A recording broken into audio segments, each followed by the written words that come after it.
విధ్వంసకర పాలనకైతే బెంగాల్ ప్రజలు ఇంకా full stop పెట్టేసినట్టేనా? ఖచ్చితంగా. ఇంకోటి ఏంటంటే మమతా బెనర్జీ ఎప్పుడైతే తన వారసుడుగా అభిషేక్ బెనర్జీని తెచ్చిందో వాడు వెధవని తెలిసి ఆ వెధవని కొన్ని రోజులు పక్కన పెట్టింది.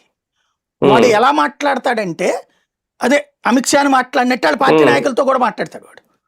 బహిరంగ సభల్లో మాట్లాడతాడు, నోటికి వచ్చినట్టు మాట్లాడతాడు వాడు. నువ్వు ఎట్ట తిరుగుతావు చూస్తానంటాడు ఒక ముఖ్యమంత్రి అభ్యర్థి వాడు మమత తర్వాత. అలాంటోడు నువ్వు ఎట్ట చూస్తానంటే నువ్వు ఎట్ట తిరుగుతావు చూస్తానంటే రౌడీ పలుకులు ఓపెన్ గా మాట్లాడుతున్నాడు వాడు. ఆ వాడి అరాచకంతో పార్టీలో వాళ్ళే విరక్తి కలిగిపోయింది. పార్టీ వాళ్ళని కూడా చులకనగా చూస్తాడు వాడు. మమతా బెనర్జీ గౌరవం ఇస్తుంది కానీ వీడు చాలా అసహ్యంగా మాట్లాడతాడు, వాళ్ళతో బానిసల్లా చూస్తాడు. వాడు ఓటమిలో రెండవ కారణం అన్నమాట, అతి పెద్ద కారణం. సార్ ముందే చెప్పారు మోడీ మిఠాయిలు తినిపించుకుందాం 4వ తేదీని అని, అన్నట్టుగానే విక్టరీ కొట్టారు. ఏంటి అంటే వాట్ ఈజ్ మోడీ ప్రిడిక్షన్ లేదంటే కాన్ఫిడెన్స్? అట్లేం కాదు, మామూలుగా లెక్కనైతే 5 చోట్ల గెలుస్తామన్నాడు ఆయన.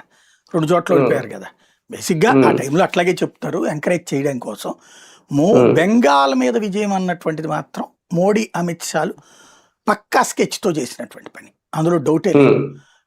భారీ విక్టరీ బీజేపీకి ఇది అని ఓట్ల పరంగా అనుకోవచ్చా, సీట్ల పరంగా మాత్రమే అనుకోవచ్చా?